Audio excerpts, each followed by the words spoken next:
Boleh nggak didokumentasi? Boleh, bahkan kadang bisa harus gitu ya, karena pembuktian bahwa amanah seseorang telah kita tunaikan, maka difoto, lalu diposting, disebarkan. Itu pamer bukan? Pamer nanti itu bergantung niat, gitu kan ya. Kalau niatnya pamer jadi pamer, kalau niatnya adalah untuk contoh kebaikan jadi contoh kebaikan, dan bisa begitu. Daripada konten-konten diisi dengan yang tidak jelas, diisi dengan sesuatu yang haram, diisi dengan kemaksiatan, lebih baik konten-konten diisi dengan kebaikan. Urusan pria itu nanti masuk ke tasawuf, kita pelajari lagi supaya hati kita ditata.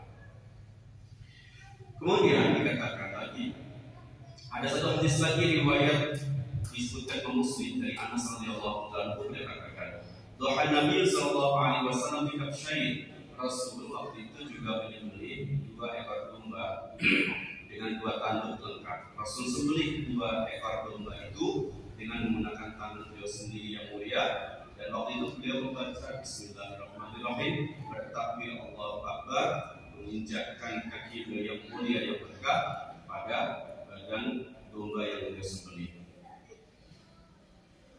Dan kapan mula-mula ada syariat dalam Islam untuk menyembelih kurban? Dikatakan awal mula syariat turun memerintahkan agar kita menyembelih kurban. Di sana tentang perjuangan. Tahun kedua banyak muncul hukum Islam. Di antaranya adalah tentang menyembelih. Ismul lima'ibahu minan na'ami. Udhiyah adalah nama untuk hewan-hewan yang dibuat kurban. Disebutnya na'am dalam bahasa Arab. Disebutnya bapak hewan kurban. Na'am. Udhiyah adalah nama dari na'am yang berarti adalah hewan kurban. Maka begitu na'am disebut, ya, na'am disebut dalam bahasa Arab dan fikih itu biasanya kalau masuk ke zakat itu ada zakat harta, dan harta itu yang dizakatkan banyak diantaranya hewan ternak. Hewan ternak yang wajib zakati apa saja? Onta, sapi, domba atau kambing. Onta, sapi, domba, kambing. Jadi kan sama dengan sapi gitu ya.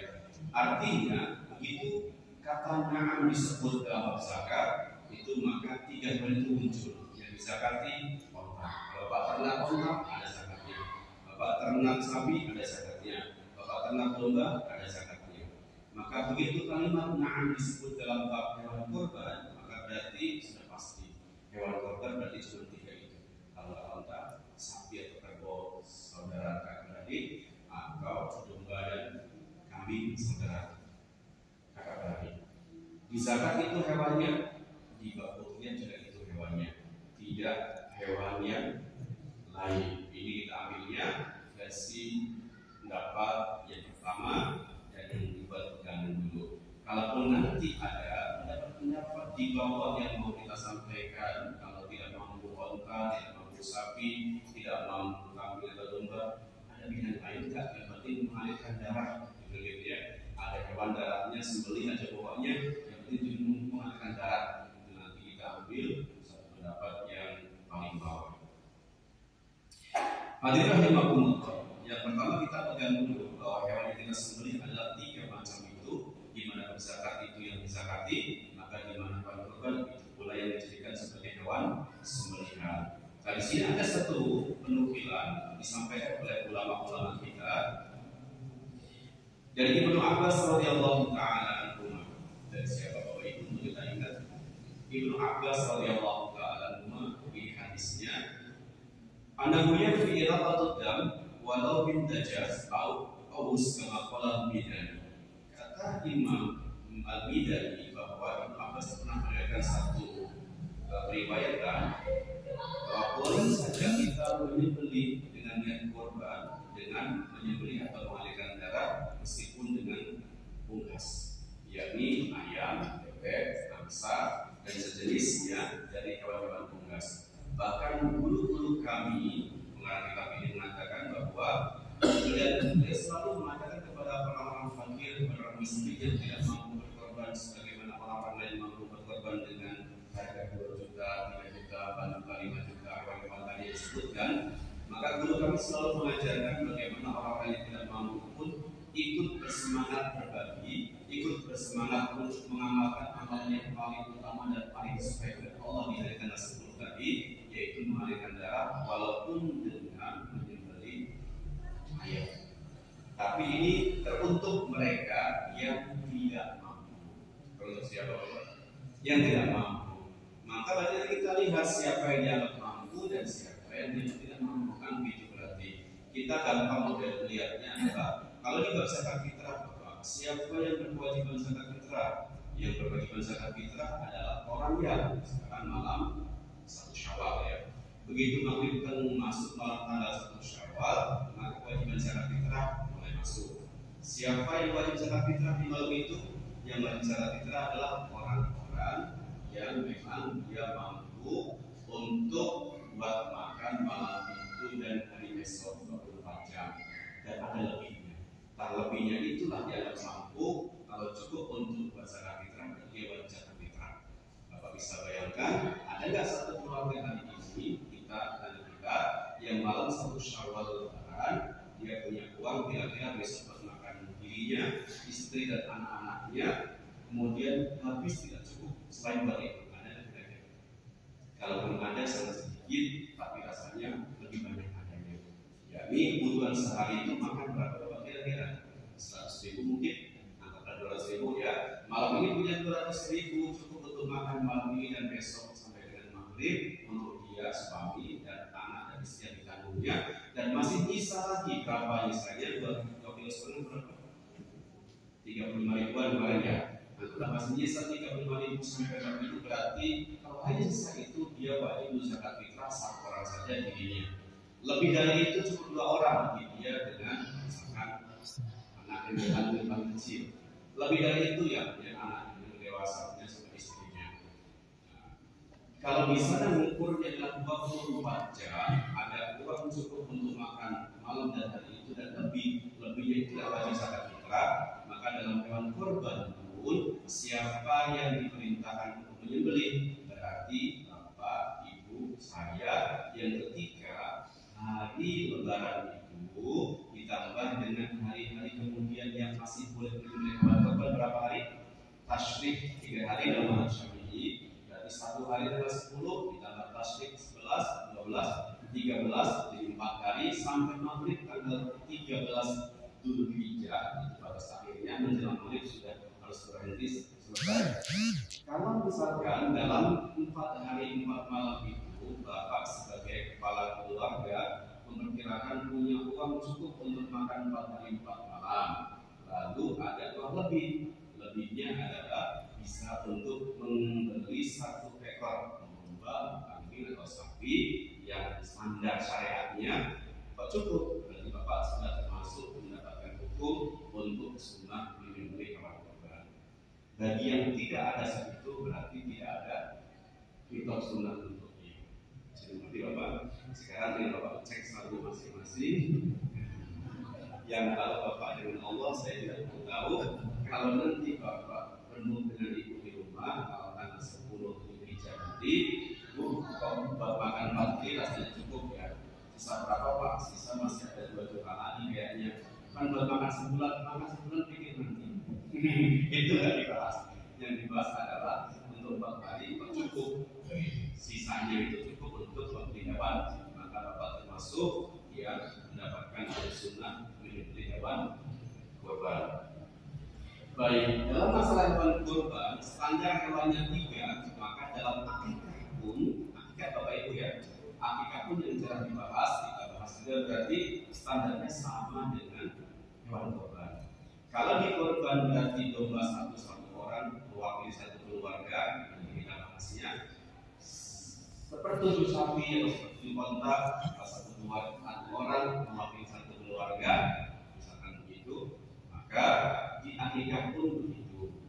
Ya, pun begitu. Artinya berarti kalau nanti mau akikah buat anak-anaknya, laki-laki disunahkan berapa? 2, nanti 2 ekor domba, kambing. Kalau sapi boleh saja, berarti 2/7, ya kan? Ada 7, maka nanti dari panitia yang akan menyembelih. Kalau seandainya ada yang mau akikah aja, bapak silakan diterima akikahnya. Berarti ada misalkan dari sapi satu itu 7 orang dengan yang berbeda-beda Yang 2 orang niat berkorban, silakan. 2 orang lagi niatnya untuk akikah, silakan. Sisanya mau menyembelih, tidak niat korban dan niat akikah, pada daging aja tidak boleh. Artinya begini Bapak, kadang-kadang orang berpikir saya nggak mau menyembelih korban, nanti bagi-bagi, misalkan. Terus maunya apa? Mau nyembelih sendiri, mau dijual dagingnya, boleh saja. Katakan kita punya 1 sapi, 7 orang biasanya, ada 4 nama buat masuk, yang 2 buat korban, berarti buat akikah. Ada kurang lagi, berapa orang lagi? Kurang bersih berapa nih? 5 lagi. Yang betul. 4 ya tadi, kurang 3 lagi. Nggak masuk-masuk, kita tawarkan tukang daging aja deh. Tukang daging mau tadi nombokin lagi kurang 3 orang, nanti jatah kamu ambil buat dagangan, boleh saja.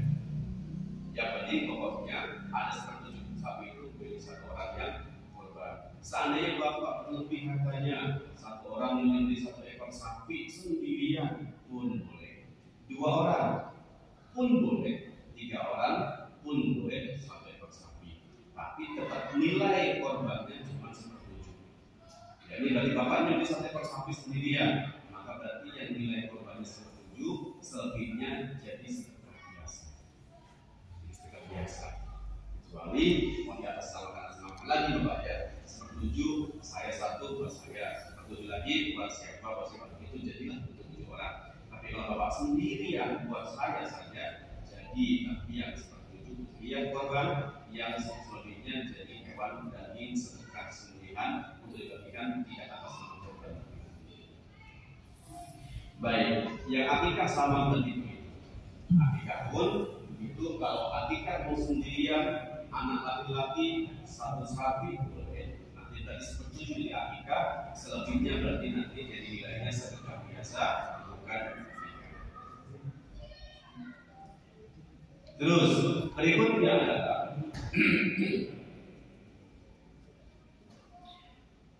Yauma'idin nahjati ba'da tulu'i syamsihi wa mubiqat ra'atain wa qadbatain wa bifatain kama sayati. Hati-hati untuk menyembelih, jangan terlalu ngejos dan semangat untuk menyembelih sehingga sebelum waktunya sudah disembelih terlebih dahulu. Di mana ada hadis mengatakan ya Rasulullah saya sudah sembelih tapi jam sekian, kata Rasulullah bisa jadi makanan dari daging, dari nilai korban. Karena berarti disembelih karena semangat ingin berbagi daging, tapi semangatnya melampaui batas tanpa syariat, sehingga ya sudah dibagikan saja tapi tidak nilai korban. Maka berarti disembelihnya harus sudah masuk waktunya, tidak boleh sebelum masuk waktunya. Kapan disembelih yang sudah dianggap masuk waktunya? Yaitu Bapak perhatikan setelah matahari terbit, jam berapa matahari terbit?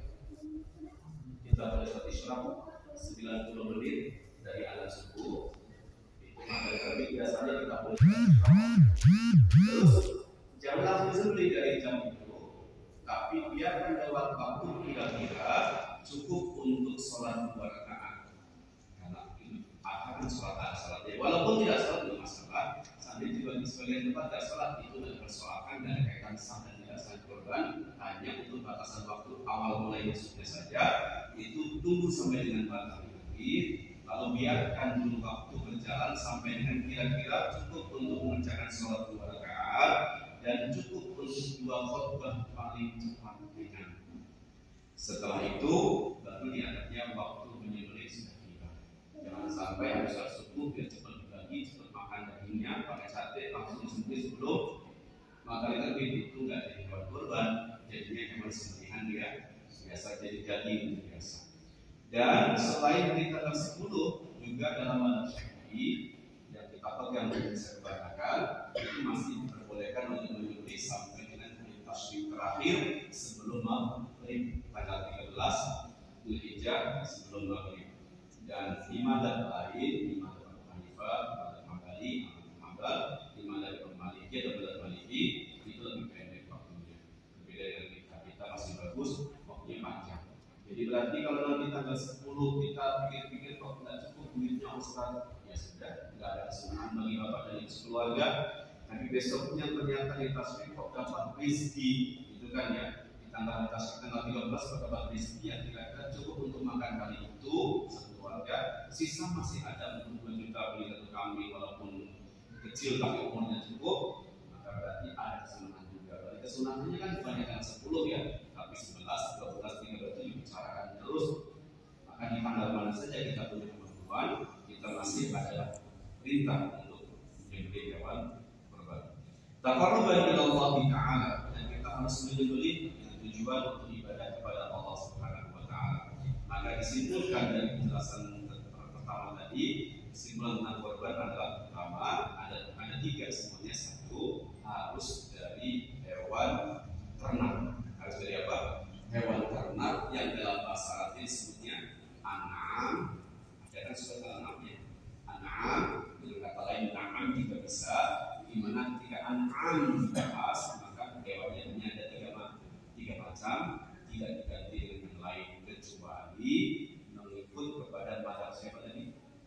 Ibnu Abbas radhiyallahu ta'ala yang memperbolehkan bagi orang-orang yang tidak punya kemampuan dan punya semangat untuk berbagi. Kalau ini saya sih sampaikan ke santri, putra putri anak santren. Kalau bapak kalian di rumah sudah menyembelih, oke. Kalian sebagai anak kabar Bali gede-gede punya uang bulanan jajan, menyembelih kambing nggak mampu, sembelihlah ayam. Sehingga banyak santri nanti tanggal 10 biasanya mereka beli ayam besar, beli buat korban saya. Oke. Ini ngeretin anak-anak atau gimana nih? Malah atau gitu? Tidak, untuk mengajarkan sejak ini bahwa kalau kita mampu jajan santri paling itu 500 bapaknya sebulan, ya 500 misalnya 700 yang hebatan itu untuk 1 bulan. Itu tanggal 10 kan udah seperti 3 bulan jalan ya. Mau jajan mereka tinggal 300-an. Buat ini ayam 1 ekor kan masih cukup ya. Mereka korbankan dari uang jajan mereka. Satu, harus dari hewan ternak tadi. Nah, di sini ada sedikit masalah saya jadi teringat. Ada yang bertanya bapak-bapak ibu-ibu dari masjid kampung sebelah. Ustaz kata masjid sebelah, katanya hewan kurban itu harus dari hewan yang diternak sendiri. Maksudnya gimana nih? Gak boleh beli-beli yang dari pinggir jalan itu atau beli dari orang lain. Siapa yang bilang? Ada Ustaz masjid itu sebut namanya, saya bilang gitu. Ayo Ustaz sebut, ini masalah hukum, sebut nama Ustaznya. Gak apa-apa sebut ya sekarang. Oh Ustaz pulang nih pulang. Kenapa boleh katakan gitu? Gak tahu. Terus ibu nurut, masih jangan pusing gitu. Nah hari ini kalau diharuskan dari hewan yang ternak sendiri, mana ada kita ternak sapi domba di sini di kota, ternak ayam susah banget. Ini bagi ternak sapi sendiri itu.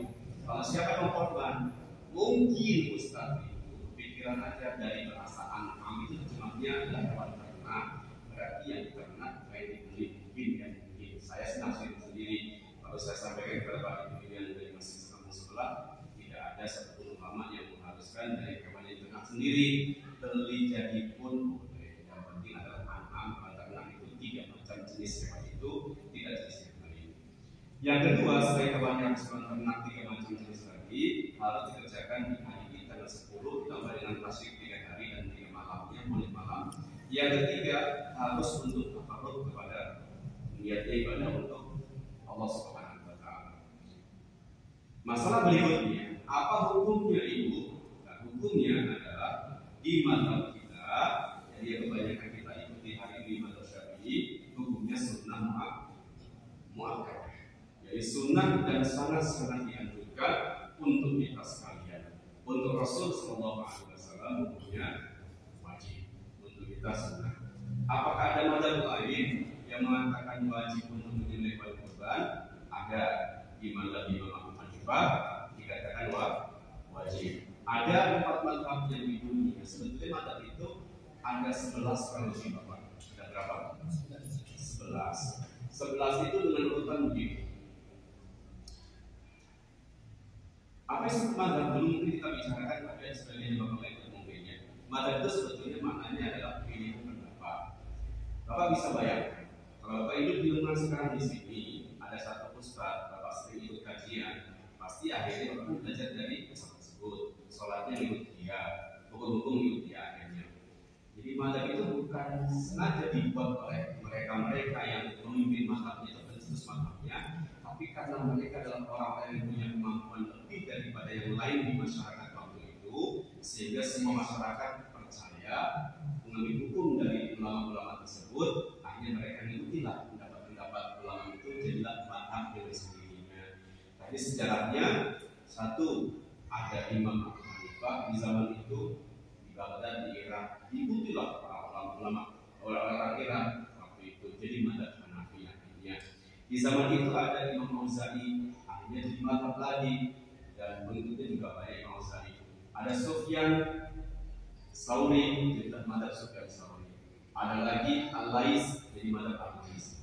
Dari Al-Lais, Imam Auza'i, Sufyan Tsauri, dan Abu Hanifah, keempat ini di zaman yang sama, hanya 4 orang inilah yang dianggap luar biasa ilmunya, sehingga jadi 4 mazhab. Artinya itu kecenderungan masyarakat untuk mengikuti pada fatwa beliau. Kalau saya tanya Bapak ya, Bapak sekarang kan punya HP tangan, kalau punya masalah kan sering cekrek-cekrek kan gitu ya. Bapak kan punya kecenderungan pasti ke siapa ustadznya kan begitu. Ada yang hapus satu somad, cekrek. Ada yang Siti Hidayat, cekrek. Ada yang Khalifah Salamah, cekrek. Ada yang dia cekrek. Pasti ada kecenderungan kan kita dipaksakan kan begitu. Begitu pula zaman dulu. Ada sebagian kecenderungan Khalifah, jadi pengikut Hanafi. Ada yang Imam Auza'i, jadi Auza'i dan seterusnya. Akhirnya turun temurun hanya setelah itu ada ulama-ulama jadi murid-murid mereka.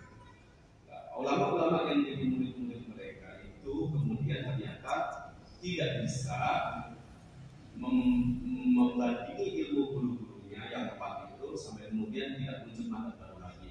Hanya 4 mazhab tadi, ada Abu Hanifah, Imam Auza'i, Imam Al-Lais, dan Sufyan Ats-Tsauri. Tapi setelah turun mereka, murid angkatan pertama, ada angkatan berikutnya di zaman itu pula yang sama, tapi di negara yang berbeda, di Madinah misalkan jauh dari Irak. Ada ulama bernama Imam Malik bin Anas, di mana beliau paling jago di hadis, jago di hukum, maka semua orang Madinah rujuk ke beliau. Begitu, pasti kalau zaman sekarang dikatakan paling viral, paling viral, paling banyak subscribernya, paling banyak viewsnya yang nontonnya. Akhirnya banyak pengajian di tontonan mereka, jadi pengikut Maliki di Madinah. Sementara di Makkah punya mazhab lagi yang lain, tetapi karena Malik ini luar biasa sehingga dia mazhab sementara di bawahnya tidak. Nah, di sini ada Imam Malik, kemudian berapa mazhab sudah jadi mazhab ini 5. Dan ada satu lagi nama lagi muncul di sebelah kanan lagi, ulama setingkat Imam Malik lagi, sehingga ada 4, 5, 6. Di zaman itulah Imam Syafi'i rahimahullah masih sangat muda, kemudian dia belajar fikih dari Imam Malik, belajar fikih ke Baghdad, setelah dari Madinah ke Baghdad belajar fikih Hanafi, kemudian belajar dari murid-murid dari tempat-tempat ulama yang besar-besar tadi, yang akhirnya Imam Syafi'i pun mempelajari mazhab 4 yang di atas, 2 yang di bawah tadi, semuanya karena saking hebatnya jadilah ulama sendiri yang luar biasa, pendapatnya diikuti orang-orang karena tinggal di Baghdad. Baghdad berbeda kepada mazhab Syafi'i begitu banyak, dari Hanafi ganti Muslim. Begitu kan dari Muslim bisa jadi kan ya. Dulu sebelum ada Somad, sebelum ada Hidayat, ulama siapa Zaid MZ misalkan gitu kan, bisa begitu. Fatwa-fatwa kita benar terus. Sekarang udah berlalu, ganti ustaz baru, kita ikuti mereka. Bisa jadi begitu. Abu Hanifah selesai masanya, Abu Yusuf muridnya paling tua selesai masanya, Imam Muhammad Asy-Syaibani murid kedua Imam Hanifah selesai masanya, dan di Imam Syafi'i tinggal di Irak di Baghdad jadi sangat viral. Baghdad berubah jadi Syafi'i semuanya. Lalu sebelum meninggal pindah ke Mesir, viral lagi di Mesir. Maka jadilah mazhab Syafi'i di Mesir. Pindah pulang ke negara ibunya ke Mekah, viral lagi di Mekah, sehingga banyak pengikut lagi di Mekah. Begitu seterusnya sampai banyak para Syafi'i yang melancong ke berbagai negara, daerah Jazirah pulau-pulau, masuklah ke wilayah yang banyak lautannya, Indonesia, Malaysia, Thailand, Filipina, sebagian sudah. Di mana ada jazirah-jazirah dengan pulau-pulau, di mana ada laut-laut, biasanya di sana Syafi'i ada biasanya. Ini menunjukkan ulama-ulama yang Syafi'i dulu suka melancong-lancong dan mendakwakan agama sambil mengajarkan pendapat-pendapat Syafi'i, sehingga seperti kita yang di Pulau ini semuanya Syafi'i. Nah, sekarang muncul lagi mazhab baru lagi, silakan saja. Kalau memang dia mampu, silakan saja munculkan mazhab sendiri. Tapi dari Allah berarti sebetulnya kita tidak ada yang bermazhab, semuanya bermazhab. Enggak ada yang beda. mau NU, mau Muhammadiyah, mau Persis, mau apapun pasti bermadhab. Karena madhab adalah pilihan pendapat dari gurunya yang kita ikuti. Itu Bapak, tinggal Bapak percaya guru siapa itu madhab Bapak. Tapi saya dengar hanya ayat dan hadis dalam itu ulama nggak bisa, karena kita bukan ulama. Madhab siapa? Ya pasti ulama lagi kan yang bisa menerjemahkan ayat, menerjemahkan hadis dalam bentuk hukum, kemudian kita tidak terima maknanya saja. Nggak bisa kalau nggak mengikut ulama, harus ikut ulama karena mereka mengganti para nabi. Tinggal ulama siapa yang percaya, mau hijau, mau biru, mau kuning, silakan saja. Nah, di sini kita bicara Bapak sedikit-sedikit lintas pakar. Tapi yang paling kita utamakan yang kebanyakan Syafi'i saja yang bisa kita pakai. Kemudian di madhab Syafi'i, kalau di madhab turun hukumnya bagaimana? Sunnah muakkadah. Kalau di madhab Abu Hanifah hukumnya wajib. Karena wajib jadi kita enak masyarakatnya. Kalau tadi acuannya adalah siapa yang sudah mampu makan untuk dia dan keluarganya selama 4 hari misalnya di 4 malam, lebihnya ada 2 korban, sunnah kita bisa diambil berarti wajib bagi dia. Misalkan begitu. Makanya di Pakistan yang semuanya Hanafi, kalau tanggal 10 Dzulhijjah dan tasyrik itu begitu melimpah daging karena wajib hukumnya. Kalau di sini kita tanya Bapak sendiri Bapak nggak tahu ini? Enggak. Kenapa enggak? Bapak kan mampu. Syafi'i. Karena kita Syafi'i. Memang kalau Syafi'i kenapa Bapak? Nggak wajib bisa. Oh iya. Terus giliran kemudian masalah yang lainnya Bapak zakat fitrahnya pakai apa? Pakai uang. Kenapa pakai uang? Karena Hanafi boleh zakat. Ya Pak Syafi'i tak Hanafi nih. Ya kadang Syafi'i kadang Hanafi. Gak bisa begitu Bapak. Itu namanya mau saat kena itu. Gak boleh begitu. Kalau Bapak prinsip Syafi'i lah. Kalau Hanafi lah. Kalau penerjemahan dalil silakan. Tapi kalau penerjemahan mana kenanya buat boleh gak bisa begitu. Ya. Makanya zakat fitrah kalau kita kembalikan gak boleh pakai uang karena di madhab Syafi'i dari kitab yang paling kecil sampai kitab yang paling besar tidak ada yang boleh pakai uang. Itu satu sebab boleh itu Hanafi yang tidak pakai. Hanafi bukan Syafi'i. Jadi panitia zakat kita boleh terima boleh karena Hanafi masih jawabkan. Dan itu kita bahas begitu. Tapi giliran nanti kuliah hewan korban kita pegang Syafi'i kuat karena itu sunnah. Atau mungkin Hanafi yang wajib. Saya sarankan pilih Hanafi saja. Ya wajib jadi banyak hewan korbannya. Sunnah Bapak. Insya Allah kita sembelih Bapak. Kita sembelih insya Allah nanti di hari akhirat hewan itu akan menjadi saksi buat kita. Kalau mungkin ada amal yang diterima oleh Allah, apa yang tentunya kita tidak tahu, jangan-jangan itu adalah hewan korban hari ini, tahun ini, maka itu sudah cukup bagi kita masuk. Dan kita tidak tahu kan amal mana yang Allah suka, siapa tahu yang tahun ini perjuangan dan usaha payah kita baru seperti uangnya Ustaz, tapi cukuplah buat membeli. Itu mungkin yang Allah terima buat penyemangat kita. Tapi kalau tidak, paling tidak nanti nih Bapak jujur kalau nggak ada uang segitu Ustaz, ya Bapak sendiri. Madhab siapa nih madhab satu-satu? Bagi yang tidak mampu ya jangan dipaparkan semua umum masyarakat. Bapak-bapak sekarang masih menerima titipan hewan kurban berupa yang tidak begitu konsepnya juga. Tapi serahkan ke masing-masing rumah. Kalau tidak mampu membeli hewan yang ternak asli, silahkan membeli ayam. Bukan dimakan sendiri berarti. Udah membeli sendiri, makan sendiri. Sama pakai ribut. Yang beli ayam terus dibagi-bagi lagi ke tetangga.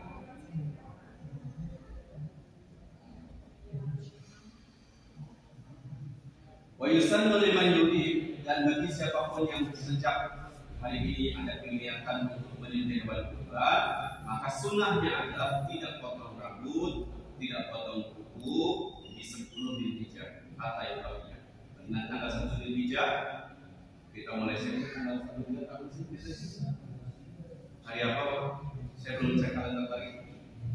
Nanti tanggal 1 Dzulhijjah bagi yang menyembelih hewan kurban, sunnahnya tidak potong kuku, tidak potong rambut. Ketemu hari Kamis dan Jumat sunnahnya potong, tetap kita abaikan aja karena memang sunnahnya untuk yang menyembelih tidak potong rambut dan tidak potong kuku dulu. Kalau mau potong nanti sebelum tanggal 1 Dzulhijjah kita baru potong. Sampai dengan nanti kita menyembelih. Walau apa tadi yang kita syirik, kalau misalkan kita tidak punya tanggal 10, tapi punya tanggal 11, 12, 13, ya berarti jangan potong itu dulu sampai dengan hewan kurban Bapak disembelih, sampai hewan kurban kita disembelih.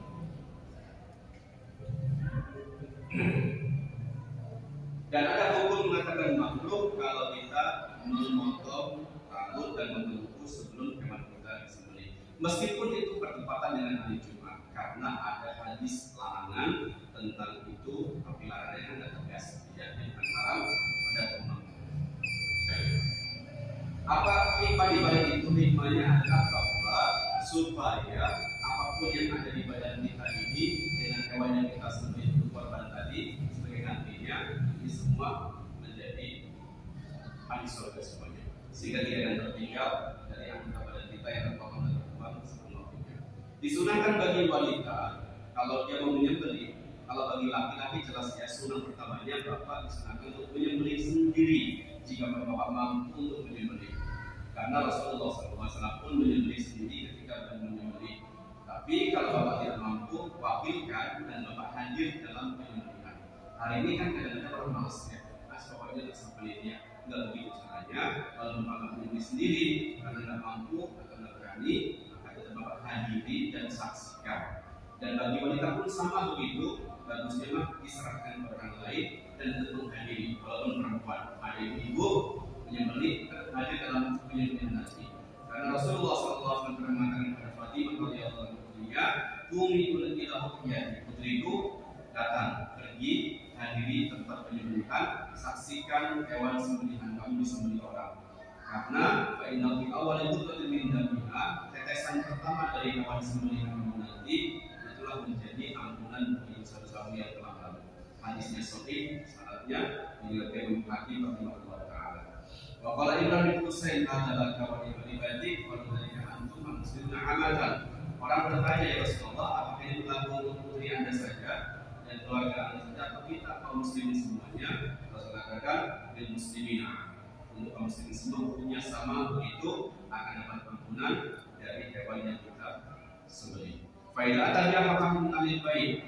Kemudian sunnahnya ini ditujukan kepada satu keluarga, yang artinya kalau satu rumah di keluarga, bapak sebagai kepalanya, ada istri anak, kalau menyembelih satu ekor domba atau sepertujuh sapi, maka sudah bisa menggugurkan kesunahan menyembelih satu keluarga. Tapi atas nama baru satu, menyembelihnya atas nama baru satu orang, tapi satu orang menyembelih itu sudah menggugurkan sunnah untuk satu keluarga. Diambil dari hadis Rasul Sallallahu Alaihi Wasallam, ketika Rasul menyembelih hewan kurbannya, maka Rasul mengatakan ini adalah untukku dan juga untuk umat. Itu bagi bapak bisa berbagi pahala. Ini atas nama saya, tapi bagi pahala untuk istri dan anak-anak bisa. Atau untuk nama anak bapak dan pahalanya untuk satu keluarga bisa. Tapi kalau mau satu orang juga tidak dilarang. Tapi sebetulnya hukum sunnahnya gugur kalau satu keluarga sudah memotong satu ekor. Dan untuk ketentuannya kalau berpelajari selebihnya sedikit waktu yang kalah di sini juga bapak ya sudah sekali ya ditambah beberapa kali ya. Untuk umurnya bapak perhatikan, domba, kambing, onta, sapi punya umur dewasa yang berbeda-beda. Ketika dewasa sudah layak disembelih, maka masuk syariatnya layak dan sah. Kalau belum layak akan belum masuk dewasa, tidak layak. Berapa umur domba? Berdasarkan hadis Rasul Sallallahu Alaihi Wasallam, untuk jenis domba adalah minimalnya harus usia satu tahun. 1 tahun itu sudah dianggap dewasa untuk domba. Kalau kambing beda lagi. Nanti domba lebih cepat tumbuhnya seperti dewasanya. Boleh nggak kurang daripada 1 tahun? Boleh, asal di atas 6 bulan. Di atas 6 bulan, tapi dengan catatan syaratnya sudah tanggal gigi bagian depannya. Itu pun harus di atas 6 bulan. Seperti perempuan biasanya, untuk wanita yang dewasa, kalau sudah usia 15 tahun, begitu ya. Boleh juga dianggap balik 10-15 tahun kalau dia sudah keluar darah haid, itu pun harus di atas 9 tahun. Berarti tidak mungkin haid kalau sebelum 9 tahun. Itu namanya darah kotor atau darah penyakit. Maka di domba pun begitu, syaratnya harus 1 tahun. Boleh kurang dari setahun, boleh, asal di atas 6 bulan, itu pun sudah tanggal gigi. Kalau di atas 6 bulan belum tanggal gigi, tidak boleh. Sudah tanggal gigi sebelum 6 bulan, tidak boleh. Berarti harus tanggal gigi di atas 6 bulan.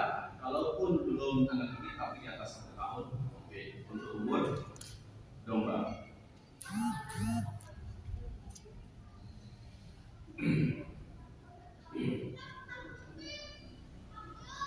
Wakalah syari-syari terunsa. Kemudian sebelum bahas kepada kambing, untuk jantan bagus dan diutamakan, tapi bukan berarti kemudian betina tidak boleh. Betina juga boleh. Saya pernah menyampaikan di rumah saya sendiri, masih kampung saya sendiri, langsung tegur sama bapak mertua pulang ke rumah. Emang boleh mas kalau menyembelih korban pakai hewan betina? Boleh, kata saya. Kok bapak baru tahu ya? Saya juga kaget, bapak kaget dengannya. Ya, saya kaget kalau bapak kaget gitu. Ternyata ayah tidak tahu kalau betina boleh. Iya. Beliau kaget karena baru tahu. Saya kaget. Saya juga baru tahu kalau ada orang yang belum tahu. Berarti sebagian masyarakat ternyata memahami harus jantan, padahal tidak harus jantan. Tidak harus jantan, betina pun boleh. Tapi jantan lebih bagus. Jantan lebih bagus. Apa nanti ditanya lebih bagus mana antara domba, kambing, atau sapi, atau onta, maka hukumnya bisa berubah. Tergantung sudut pandangnya. Kalau sudut pandangnya mengikat kepada hadis, Bapak bisa lihat di YouTube, para ustaz pasti bicara. Paling bagus domba, kambing, karena Rasul ini beli domba. Dan ya, kalau melihat dari sisi kualitas daging, bisa jadi domba paling bagus. Domba itu bagus pula juga ya. Lemaknya juga tidak seperti sapi, kolesterol itu ada bagus domba sebetulnya ya. Kalau Bapak bilang kolesterol salah sebetulnya, Bapak tinggal beli aja sate kambing ABG, tulis dulu. Siapa bilang kalau domba itu kolesterol tinggi? Enggak, yang tinggi justru sapi. Jadi salah ya. Kalau stroke gimana urusannya takdir Allah. Kalau dari kualitasnya dan dari sisi hadisnya bagus domba. Tapi kalau dari sisi kuantitas daging, Bapak tahu persis sapi lebih banyak kuantitas dagingnya, maka berarti bagus sapi. Berarti bagus yang mana tinggal dengan Bapak mau ngejar mana. Kalau ngejar contoh Rasulnya domba dan kambing, ngejar kualitas dagingnya domba dan kambing, ngejar kuantitas daging untuk tetangga karena kakak banyak di sini dari 1 RT 2 RT yang mau dibagi, sapi lebih bagus. Dan kalau nanti dipertimbangkan lagi dari sisi warna juga ada. Warna putih lebih bagus daripada warna yang lainnya. Tapi kalau putih kurus, sedangkan hitam gemuk, tinggal pilih apa caranya, putih langsing atau hitam gemuk. Untuk istri atau sembelihan korban gitu. Kalau untuk hewan korban cari yang gemuk meskipun hitam, gitu ya. Tapi kalau untuk istri putih langsing. Baik. Kemudian yang kedua adalah untuk kambing. Untuk kambing, ketika layak dan dianggap syar'i, maksud saya adalah ketika usianya sudah 2 tahun. Wal ibil,